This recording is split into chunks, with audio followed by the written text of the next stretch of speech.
খ্রিস্টীয় নববর্ষ ২০২৬ উপলক্ষে অন্তর্বর্তী সরকারের প্রধান উপদেষ্টা অধ্যাপক মোহাম্মদ ইউনূস দেশ বিদেশে বসবাসরত বাংলাদেশি সহ সব বিশ্ববাসীকে শুভেচ্ছা জানিয়েছেন।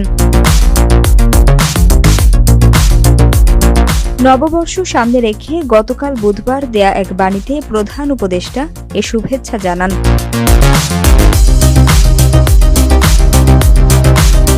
মোহাম্মদ ইউনূস বলেন, নতুন বছরে আরও জোরদার হোক সম্প্রীতি, সৌহার্দ্য ও ভ্রাতৃত্বের বন্ধন। নতুন বছর সবার জীবনে বয়ে আনুক অনাবিল সুখ, শান্তি ও সমৃদ্ধি। সবাইকে শুভ নববর্ষ। সরকার প্রধান বলেন, নববর্ষ মানেই নতুন স্বপ্ন, নতুন আশা ও নতুন সম্ভাবনার সূচনা।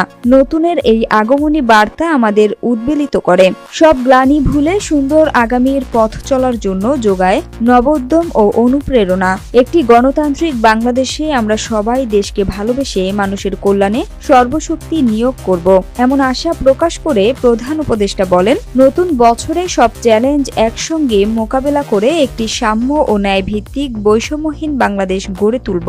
বাণীতে অন্তর্বর্তী সরকারের প্রধান আরও বলেন, সকল ষড়যন্ত্রকে প্রতিহত করে জাতীয় নির্বাচন ও গণভোট আমাদের গণতান্ত্রিক অগ্রযাত্রাকে আরও বেগবান করবে। নতুন বছরে এটিই আমাদের সবচেয়ে বড় প্রত্যাশা।